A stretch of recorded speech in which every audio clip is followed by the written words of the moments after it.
Welcome back to Miller's Construction. On this episode, we're going to show you how to fix a pretty common issue, unfortunately. A lot of guys like to slam siding right down on top of the shingles, especially in new construction, it seems like. This house is about 20 years old, something like that, so it's still fairly new, at least in this neighborhood. And you can see what 20 years of slamming the siding down onto the shingles does to the siding, regardless if it's fiber cement, LP Smart side.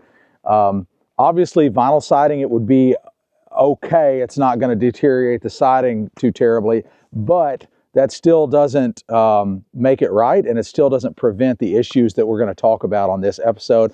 I'm going to show you how we're going to fix this in a real easy way without having to pull this siding off. Let's get started. As you can see, this is a fiber cement siding, and while many clients and contractors feel like because it's a cementous-based material, they feel like it's rot-proof and there's nothing that can touch it. As you can see, water can significantly damage this siding. And we've got, well, several of these to do. If I flip you around, you can see we've got issues over there as well. And really, the fact of the matter is this does not meet the installation instruction requirements. So any fiber cement manufacturer is going to tell you that this is unacceptable. You're not to slam the siding down onto the deck of the roof. It needs, I believe, if I'm recalling correctly, it's an inch or an inch and a half, something of that nature. We like to do an inch and a half if we can. But I don't install fiber cement siding because I'm not a believer in that product. But that's a whole different story. We're talking about any type of siding that's slammed down on top of your shingle roof. I'm going to show you the best way to fix it, the easiest way to fix it, in my opinion. We're going to start off by doing this. We've got to get that siding up off of the roof. How are we going to do it? Well, we're just going to cut some of it out. At least all of the rot, we're going to cut it out. And then we're going to replace that siding with a material that will never rot. The first thing we've done is we've taken some 3/4 inch plywood and I have ripped it to 4 1/4 inches. And so what I'm going to do is I am actually going to just set that right on the roof deck here. And I'm actually going to attach that to the wall. And what that's going to do is that's going to give me a nice straight line to rip 4 1/4 inches up off of this siding. So I just want to go ahead and attach it here.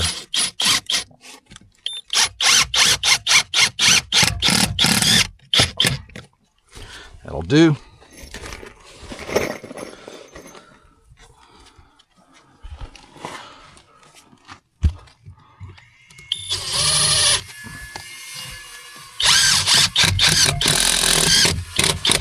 I will tell you, for a job like this, roof jacks are an absolute necessity, and a harness. You got to be safe. I'm wearing a harness. I'm looped up and over the roof, tied to something on the other side. Really steep pitch on this particular roof, but it is doable. You just got to be slow and easy and be careful.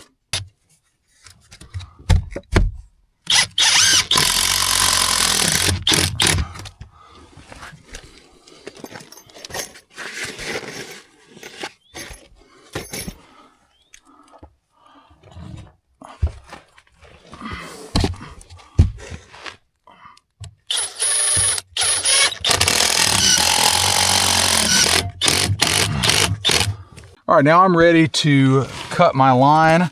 I'm just going to use a grinder because, once again, this is a cement-based product, and I don't want to risk, damaging the material that's going to stay any more than I have to. So just a diamond-rimmed blade. This is spider blade. It works pretty good. This stuff does create a bad dust. There's silica dust in this, so you definitely want to wear a mask. And I've got my safety glasses as well. Safety glasses are very important. So I'm going to mask up and I'm going to start cutting.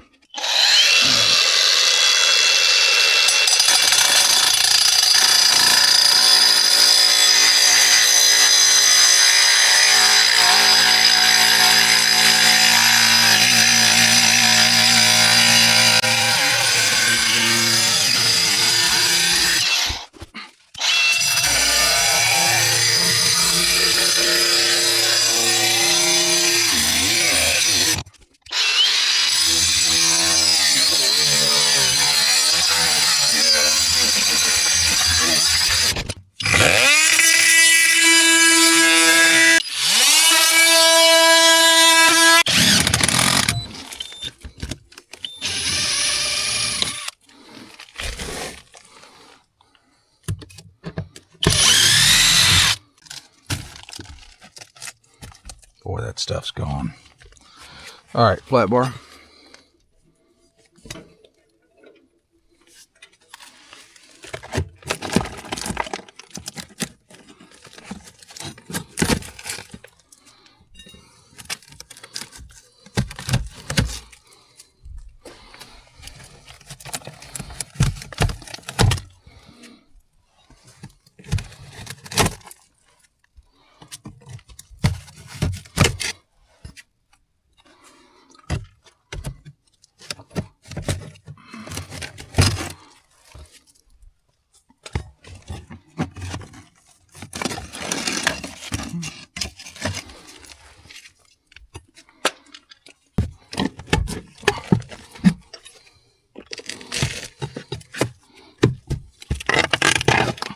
So we've mocked up this piece of plywood. We've got our angle here on the bottom.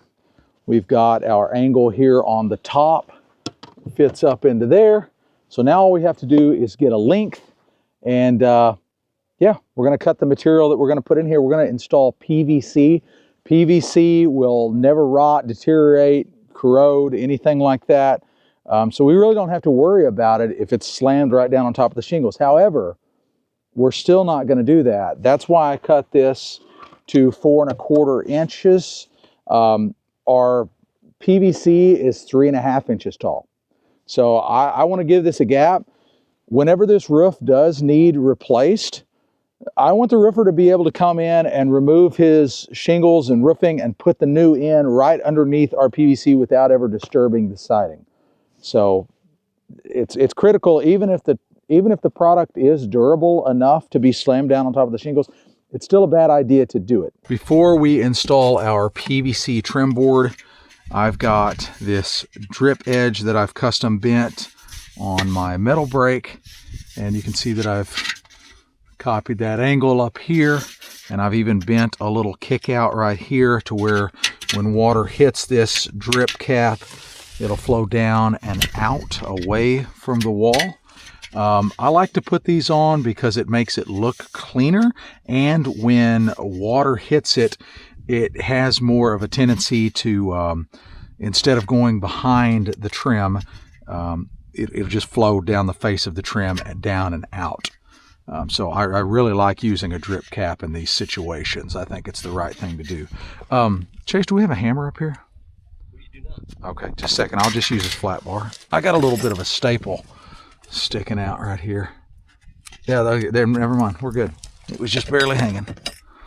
All right, so now the trick is to get this worked up underneath here, and that can sometimes be a challenge.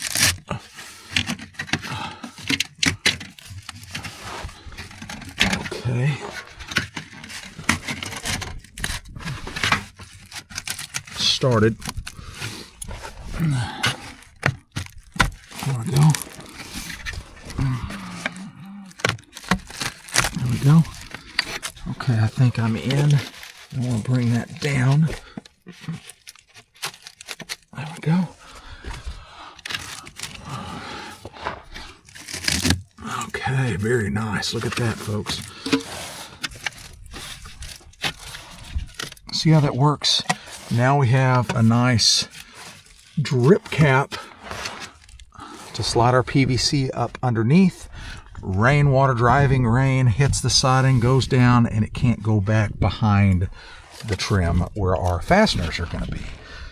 And then the water, if it does hit that drip cap and it doesn't go down the face, it'll run down here and it'll hit that little end dam that I've put on that flashing.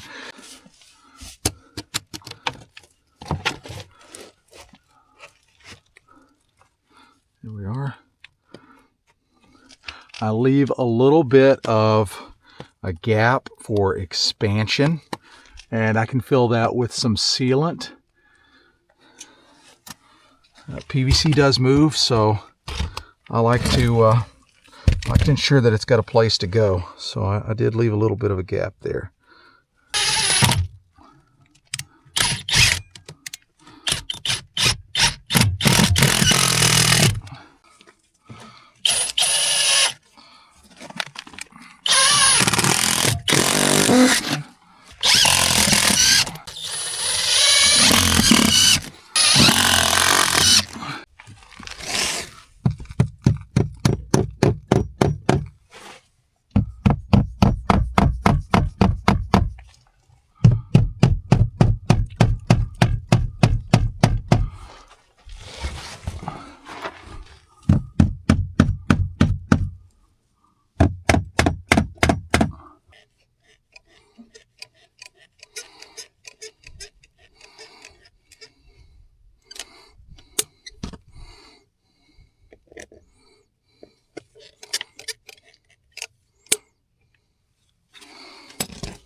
There we go.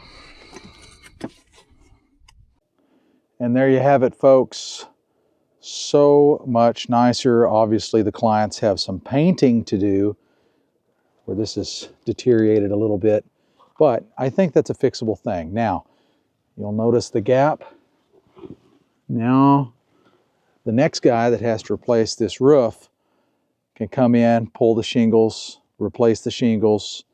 He doesn't have to disturb the siding and be all stressed out about that. So I've got a couple more of these to do. So I'm gonna have to go ahead and put the camera down and get back to work. If you enjoyed this video, if you learned anything, do me a favor, hit the like button. It really helps the channel. And if you haven't subscribed yet, consider subscribing. We've got content like this coming out all the time. And I appreciate you folks tuning in. I think this is gonna be really nice. The clients are really happy with it. I think it looks a lot better. And we're never gonna have to worry about that rot and deterioration ever again. PVC is a durable product. I think it's an underused product. I think you should use it at home if you've got this problem. We'll see you folks on the next one.